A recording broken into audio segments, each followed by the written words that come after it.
Something like that. It's going to take a while. Oh, okay.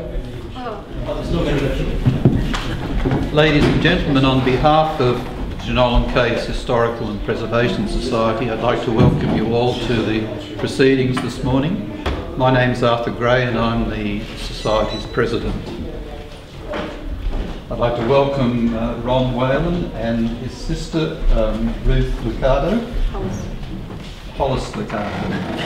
I'm standing corrected.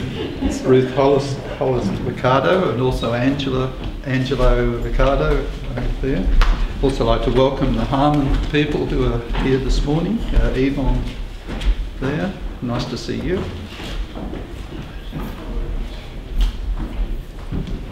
I'd like to welcome those from the Jenolan Caves Research Trust who are here this morning, and also people from Caves House.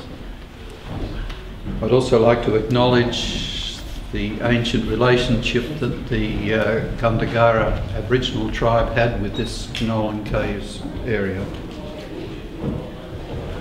Ron and Ruth are descendants of the famous Whalan family who settled here in the early 1800s. And they've generously decided to donate 3 photographs, which you can see behind me here, to the Society for display in Caves House. As you can see, there's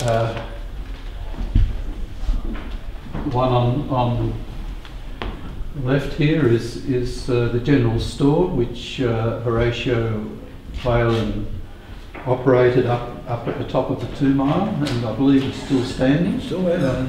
Right next door to the Harmon residence, I think, Yvonne. The centre one here shows early Caves House with Jeremiah there as the entrepreneur and various members of the Whalan family gathered in front of the house there. And I'll let Ron explain to you who they are if you want to know. And the third photo shows a number of people, guides, and the Whalan family who are associated with the development of the caves in the early 1900s there.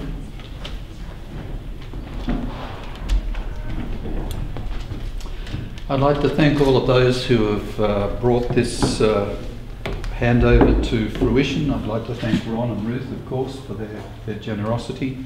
I'd like to thank Kath Bellamy, our curator and research officer, who has put in a lot of work to organise, both liaising with Ron and Ruth, organising the instruments of donation, and organising this day this morning.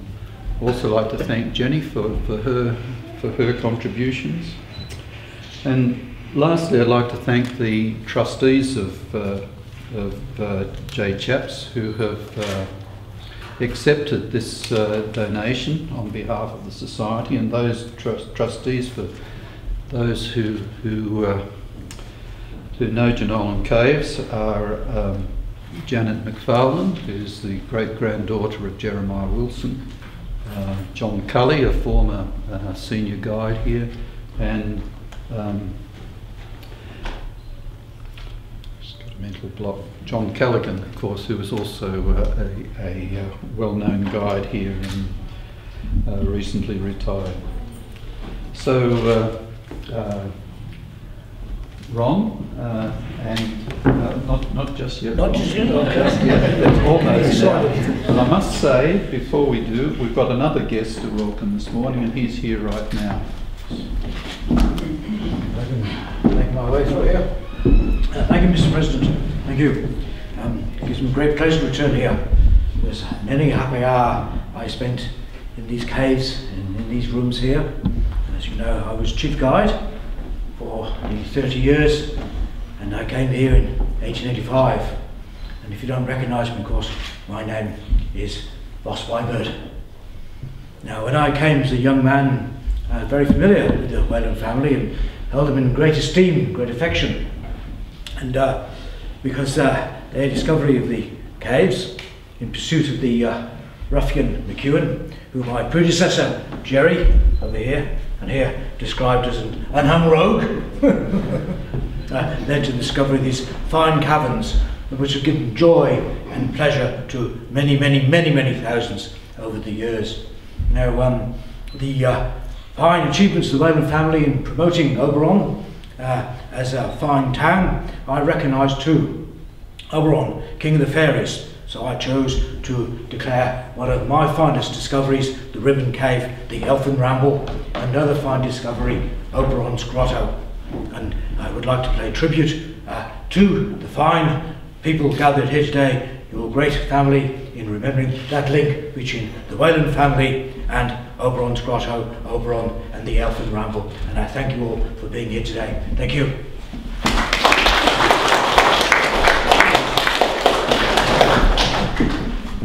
Ron, would you like to get up and say a few words? Thank you, Mr. President.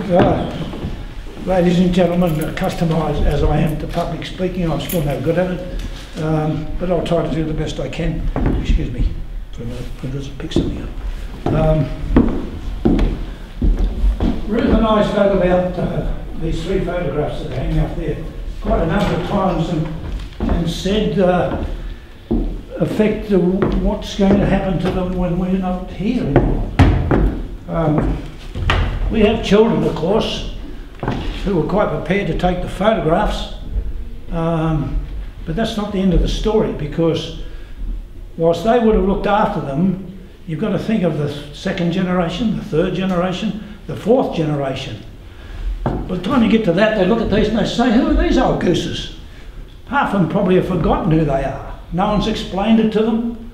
I think I'll get rid of the photographs. The frames are good, I'll use that. It's a possibility. Now, because of that, we thought, well, what will we do with them?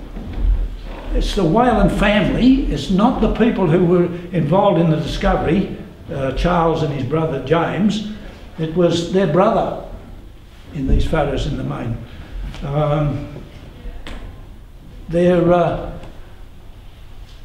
It's the Whalan family. The Whalan family was, as you know, were involved in the caves discovery and have always been involved in it.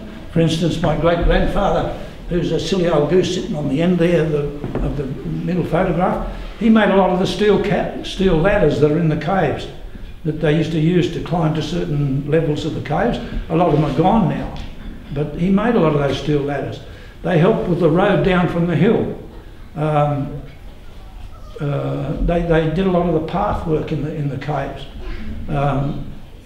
So did a lot of other people. There was a terrible lot of people engaged in looking after the caves and making it what it was in those early days, and made it easy to get in and to get out of them. So where do the photos really belong to? They belong to the Jenolan caves. So it was quite obvious that this was the place to put them. So this year we had a final discussion about it, and that's the decision we reached, that perhaps that's where they belong, because what will happen to them? And we didn't want them thrown in a dump. You know, how much gear from the past has been thrown in the dump? Because people get to it and they say, what is this old rubbish? It means nothing to me. What is it? You know, it's thrown in the dump. I live out at Peak Hill, and I'm president of the sub-branch of the RSL out there. And I said to the then president, I was the secretary, but I said to the then president, where's our charter? He said, oh, I don't know. The previous secretary, who long since dead, knew about that. I said, yeah, but he knew about everything else, but where is it? And one day I was in the basement below the club, when I was on the board there, and there was a 44-gallon drum with a whole lot of rubbish in it. And there was a photo frame in there, and I pulled it out. What do you reckon it was? It was the charter for the RSL. It was ready for the dump. Now, what a stupid thing to do. You know, the RSL at Peak Hill was one of the very first in the country. It got started before the end of the First World War. In fact, the date was the 18th of April 1918 was the date it started. And there was the charter, about ready to be thrown in the dump. Now, what a terrible waste. What a loss.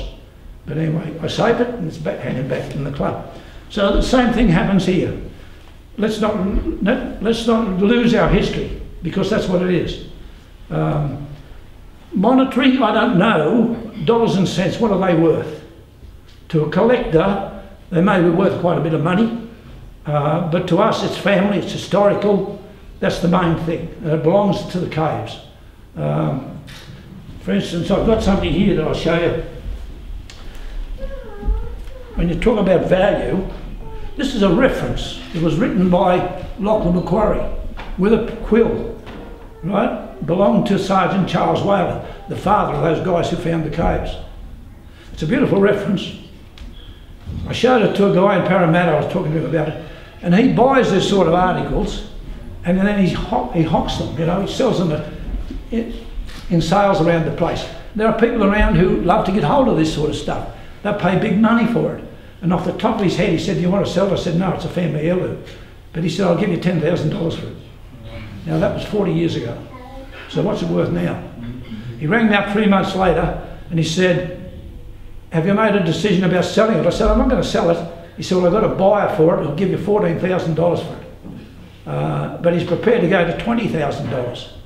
$20,000, 40 years ago you could buy a Holden motor car, top line, or a Ford for $3,000.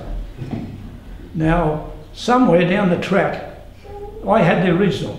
A lovely lady in Bathurst named Mary Whalan, who was a spinster, gave it to me because she said she only had a brother and he had no interest in family history.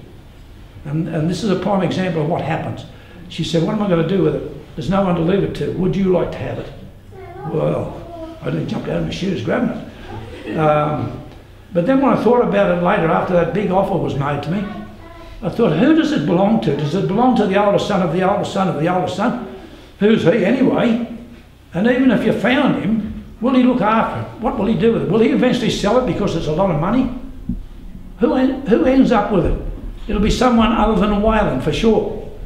So I took it back to her and I said, "Mary, would you do yourself and me and the nation a favour and put it in the Whalan papers, which I'd found in the Mitchell Library, so that it becomes part of the nation?" And that's what she did, and that's where it is. This is only a photostat copy, but that's where the original went to, and I'm happy I did it. The bed here is Charles Whalan's bed, Sergeant Charles Whalan's bed. It's in Old Government House at Parramatta.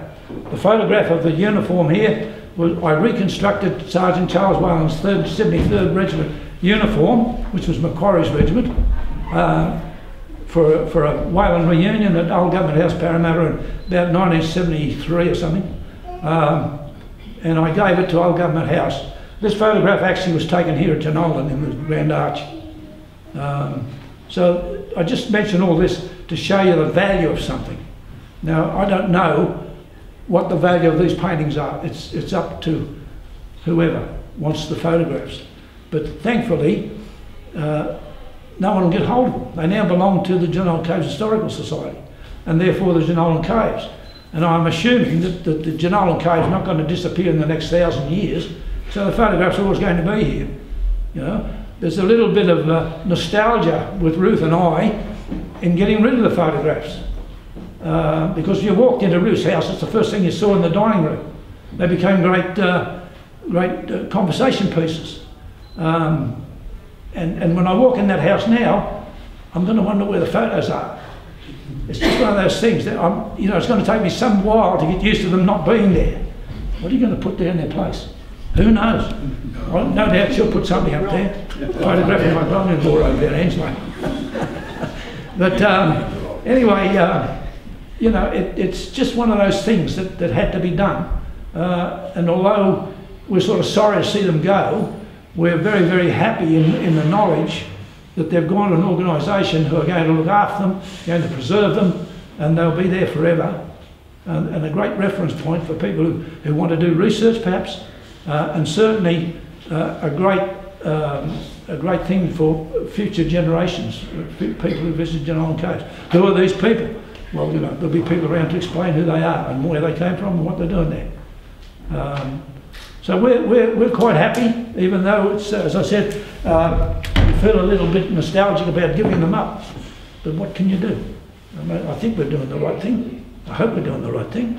Everybody seems to think we're doing the right thing, so it must be right. The one on the end, Horatio Whalan's General Store, that photo's taken around about the 1880s or something. I have the original photograph that was taken, which was turned into a postcard, which they did in those days. And that's the third Campbell Whalan standing on the left and his brother Sid on the right. The building is still there, it's just been restored up to a weekender. It's had several restorations. The one here in front of, just a second. The one here, that's my great-grandfather Campbell Whalan. He was the second Campbell. That was his nephew, Roland. I think this guy was a fellow named Wilcox. That's my grandfather and my grandmother. And that's her parents, so they're my great-grandparents. That's the guy who owned the store, Ratio. He drowned in an accident, I believe. This is Jeremiah Wilson, who's well known around the caves. This is Sid Whalan, and I don't know who these people are. But note the waist on this woman, on my great-grandmother. And I said to my mother, hang on, she hasn't got one, she's a young woman. She said she was pregnant. I suppose that would account for that. This photo here, now, my mum told me that this was the two guides at the caves, Wybird on the left and Jack Edwards next. There's been some question about whether that's Wybird or not. But judging by the chap that was here with the moustache, I'd say it is. But anyway, well, this I believe was someone named, well, I always knew it to be Wilcox, but there's a question about that. That's my grandfather. He was known as Dapper Fred because he was always well dressed. And that's his father at the background, the second Campbell Whalan, and that's Jeremiah Wilson again there. And that photo's taken on the road just beyond the Jenolan caves. You can see the archway just at the back, the grand archway. So that's sort of who these people are. We should write that down so that you've always got a record of who they are. The second caves house, that beautiful timbered building, is burnt down. The first caves house was the white roof beyond it, I understand. But that's what they're about. As I said, great photographs. I've got the originals. I gave them to my sister Ruth. She's responsible for doing this. I didn't do it. She had them blown up and she had them framed at her own expense, which I thought was great. And she's certainly suffering a little bit nostalgia-wise over handing them over. And you can understand that because they were great conversation pieces in our house. I don't know what you're going to put up there to make the next lot of conversation, but that's it. So that's very roughly what it's all about. It's pleasing to see you here. I'm glad that you came. It's nice. And I think from here I'm supposed to go on and explain something about the Whalan family. Is that right? Would you like to do that? Yeah, I would like to do that for you. Have you got something to do between now? Or am I supposed to do that? Again, I'll go over here and pick something up. Because I've written down, as you know, we're A4 size pages. I've got something written down here with notes. It looks terrible, but I wrote them down as notes because if I don't stick to the notes that I write, I'll be here forever, and I'm sure you don't want that. Before you start though, I need a handkerchief with a tissue. I think I was about 15 when I first started questioning, who am I, where did I come from?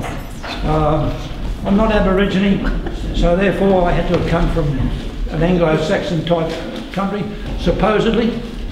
England, Scotland, Wales, somewhere like that. And who were these Whalans? Where did they come from? How did they get here? What were they doing here? Where did they come from? And that was when I was aged 20, but I was in the military at that stage of the game. And because I spent a lot of time overseas, involved in that sort of silly business, it wasn't until I was 30 that I was able to do any sort of serious restoration of what was going on in the family. It wasn't a popular idea in those days to go searching in your family. You might discover that you're a descendant of convicts. Oh, shock, horror, scandal, you know. You'll never live the shame down. But that never bothered me. I wasn't concerned about it one bit. But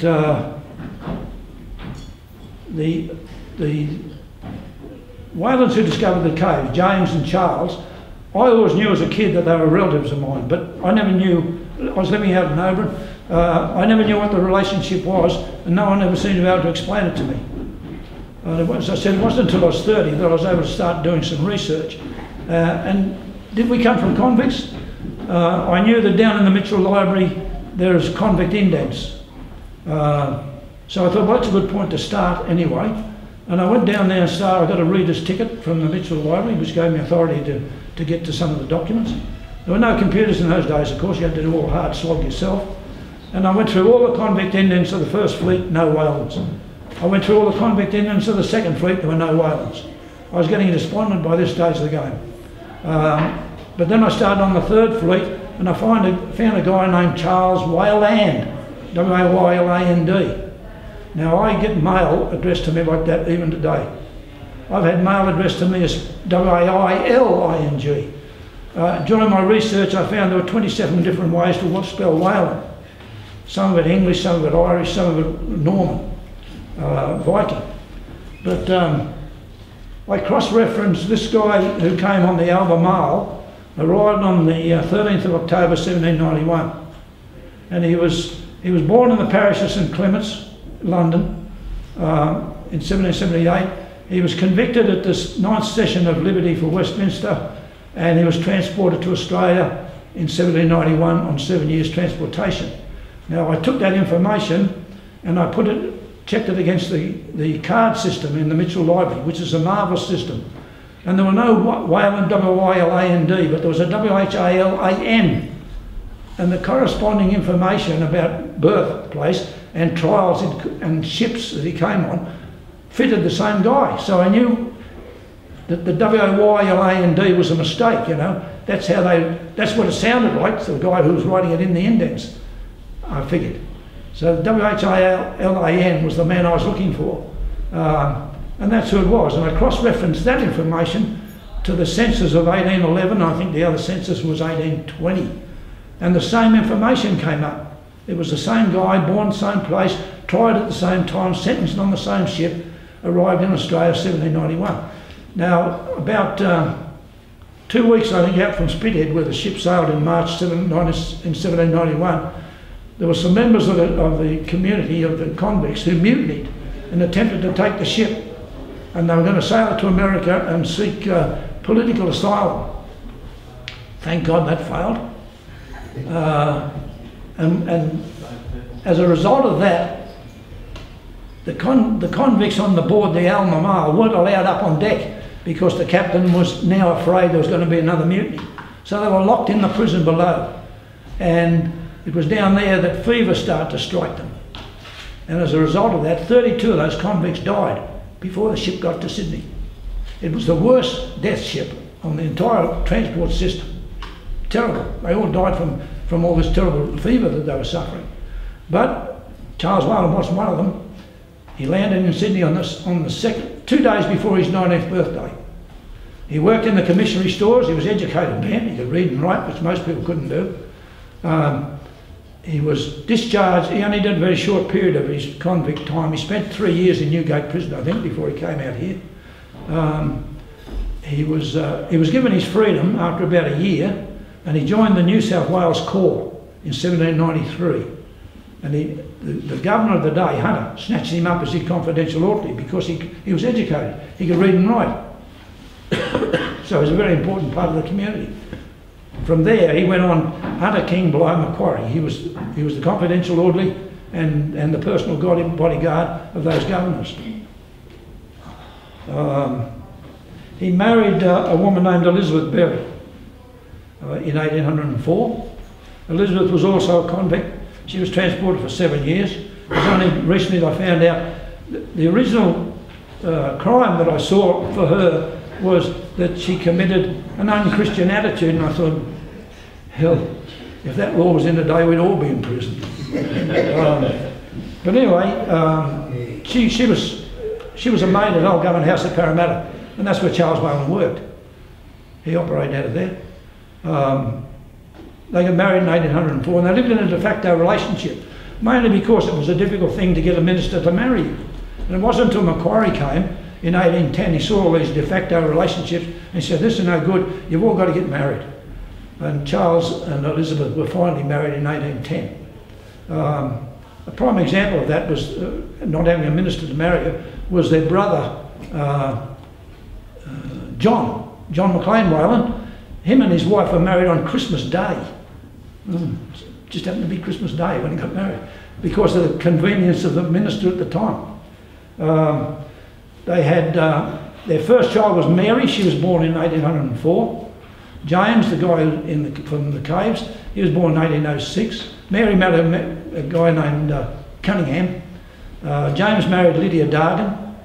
His main property was Taranah, but he had one here at Gengham.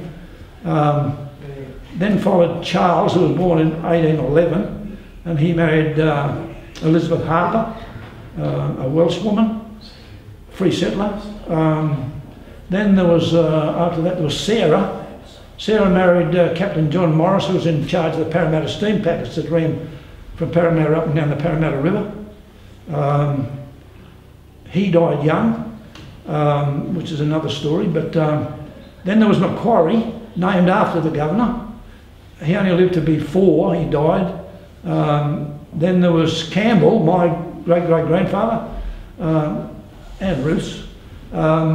He was born in 1818, and the last one was John. He was born in 1821. Campbell married Eliza Booth, and John married Jane Hearn. She died, and then he married Harriet Starr. I think they're all buried in the old cemetery, at the old Methodist cemetery at Orange, at Oberon, including the first Mrs. Whalan, Sergeant Charles Whalan's wife. We know that she's buried there, but there's no headstone. So a few years ago, we obtained a big rock, bluestone rock, and we put it in there, and we had a plate put on it, the first Mrs. Whalan. That's where she is. So she had her headstone finally. And it was the old sergeant, he'd been given land grants all over the place. The Chevron Hilton Hotel sits on a block of land that he owned in Pitt Street. I've often felt like going in there and saying, get off my land. that probably wouldn't work. He had a house in O'Connell Street, had another one in Bridge Street. He had a 60-acre farm at Annandale. He had 850 acres at Prospect, where the suburb of Greystanes is now built all over it. That would have been a good one to inherit.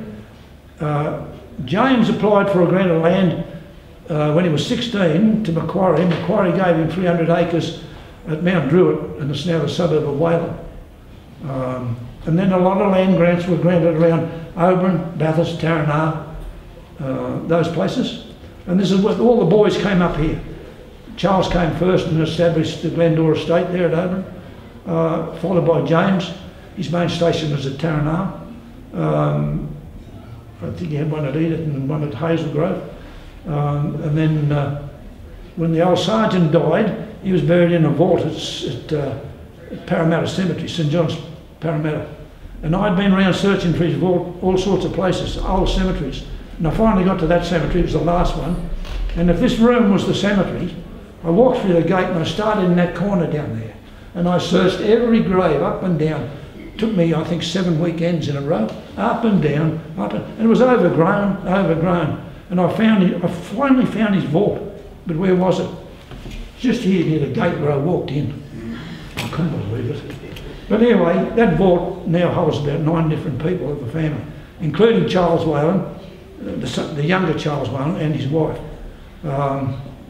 Some other ones are in there. His grandchild, plus Captain Morris. And there's a funny thing about this. Sarah, after her husband died, she came up and lived on the Glendora estate. And there's a story around that I saw. How true it is, I don't know. But the McEwen, who was here in the caves, involved with that, he was transported to Norfolk Island. He ended up being sent down to Tasmania, or he went down there, and finally came back into the Oberon district to apologise to all the farmers for stealing off them. But of course that was his existence. He had to steal to live. There was nothing sort of vicious about the guy apparently. But the story is that he got into this area and he was making goo-goo eyes at Sarah Whalan, Sarah Morris. Now, whether that became anything or not, I don't know. I've only found this out in recent times. But at Hazel Grove, There's a little old cemetery there in the Methodist section, and there's a headstone there which says Granny McEwen. Granny McEwen. There are no other McEwens around the area, and I've often wondered, did that little situation evolve into a marriage? I don't know, but it'd be worth looking into. But I'm all existed out, you know. I think it's up for the young people with their computers to work it out. But it'd be interesting to find out. The sergeant's main property, as I said, was 860 acres, which was then prospected and is now greystones. And the boys came up here and began farming around the place. And because McEwen was riding around stealing from properties, that they came looking for him and found him in the Devil's Coach House, or near there somewhere. And they arrested him, and the rest was history. So that's sort of very roughly about where they came from, how they got here. Lots of people have said to me, oh, Sergeant Charles Whalan came with Macquarie. Rubbish. Sergeant Charles Whalan was here for nearly 20 years before Macquarie even set foot in the place. He was, as I said, the confidential orderly to Hunter, King, Bligh and Macquarie. He was also their bodyguard. And I believe there's an entry in Bligh's journal where he was at loggerheads with MacArthur and the sheepman, so-called sheepman. He was and they had an argument, apparently, and MacArthur drew a sword and was going to have a go at Bligh with it. And Bligh wrote in his journey, the ever-present Sergeant Whalan was there and removed the sword from him and said, there will be no violence here, if you please, Mr. MacArthur. True or false? I don't know, but I believe that's in Bligh's journals. So he was popular with the governors, of course. He was particularly close to the Macquaries. Their boy, Macquarie, was named after the governor. The governor was his godfather. My great-great-grandfather Campbell was named after Mrs. Macquarie because she was a Campbell before she married the governor. She was his godmother. They were very, very close. I was just speaking to someone a while ago. Someone suggested to me that it's a possibility, I shouldn't say this, but I'm going to, there's a possibility that there was a thing going on between Sergeant Whalan and Mrs. Macquarie. You know, whether it's true or not, I don't know. But she said some very nice things about him, which for the time seemed a bit odd, you know. Like she had a painting of Sergeant Charles Whalan hanging up in her bedroom, and in a letter that she wrote to him after they went back, she said, it puts me in a good humour when I look upon it, you know. So I don't know, maybe there's something going on. Good luck to him. The Whalans themselves, where did they evolve from? They evolved from the Vikings. A lot of us evolved from the Vikings. But in 1965, when I was in the military, I was posted on loan to the British Army in Hong Kong for 1 year on special duty. I met a guy there who had a fantastic memory for dates, names, places, and he could recite off to you all the kings and queens of England in date order. We sat down and had a beer session with him once, and he did it all to me. And he said, now do you want to know who the kids were? I said, no, I don't. I've had enough of it, thank you. But he said, the Whalans evolved out of Vikings, from Norway to Denmark into Normandy. Normandy, of course, is the name for the land of the Northmen. They were all Vikings. In fact, there was a Viking in Norway named Rollo. Rollo got exiled out of Norway, which is a pretty bad penalty. Apart from murder, it's the worst one. And he went on to Scotland, and he went to Ireland, and he ended up in Flanders. And he gathered some other Vikings around him, and he wasn't making war, but he was punching everybody up around the place. And there was a king there of the French, Charles the Simple. They had a conference with him and said, listen here, stop all this, you're causing me too much trouble. What I would like you to do is behave yourself, become a Christian, you can marry my sister, and I'll give you all that land out there. All that land out there was Normandy, became Normandy.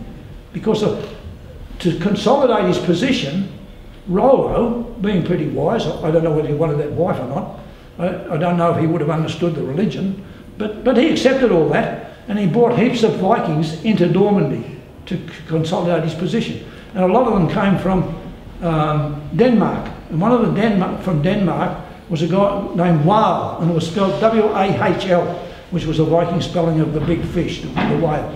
And in time, that name became de Whale, W-H-A-L-E. And they had extensive estates around Caventarn, Honorine, St Mary-Eglise, and they'd been in Normandy for over 100 years by the time of William the Conqueror. And they went into England at the Battle of Hastings. By then there was a guy named Ralph de Whale, and he had 3 sons, Arthur, Richard and Philip.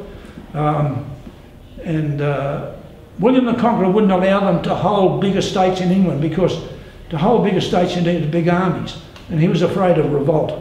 And so he made them stick to small estates. And Ralph de Whale went across and established estates in Ireland, around Wexford and Waterford. And there's a bit of a romantic story about how the name Whalan came into being, because there was another Norman family by the name of Halengile, and the de Whales and the Halengiles fell out and were punching one another up, causing all sorts of trouble.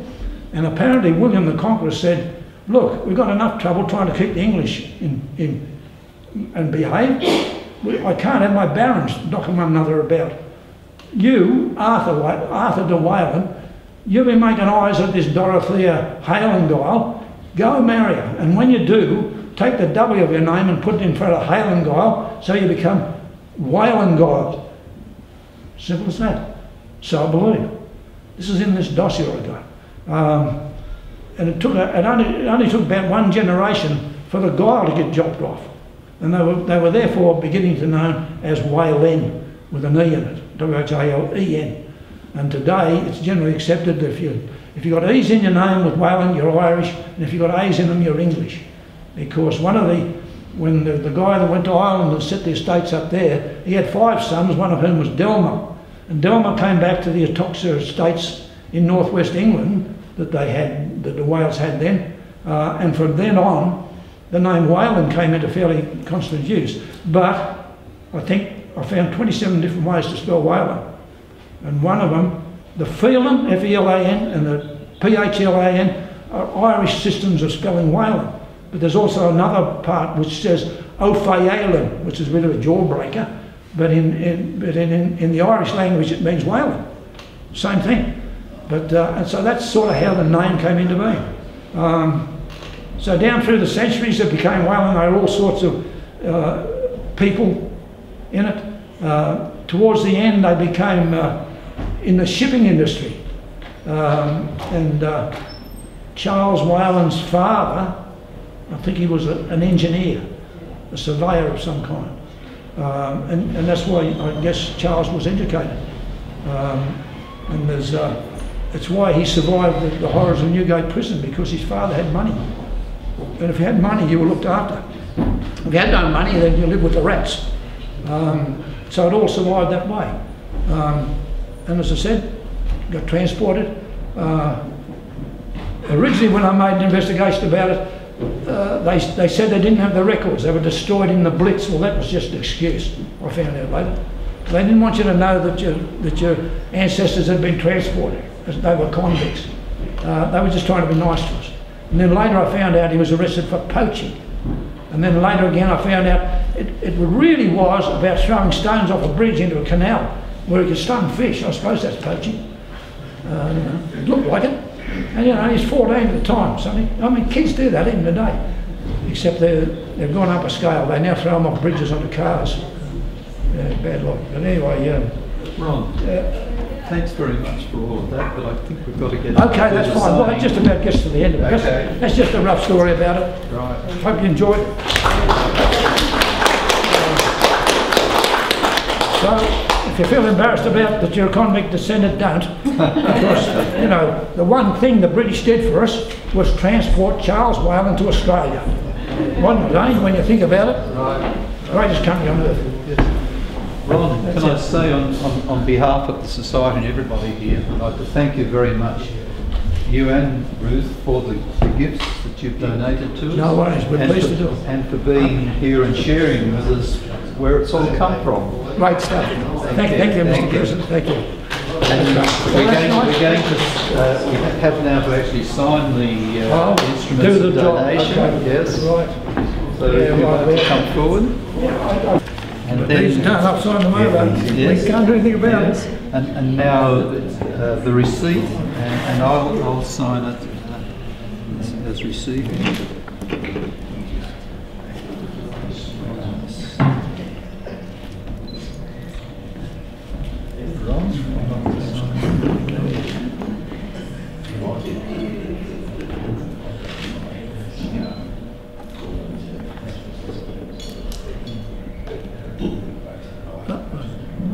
It's 02, isn't it?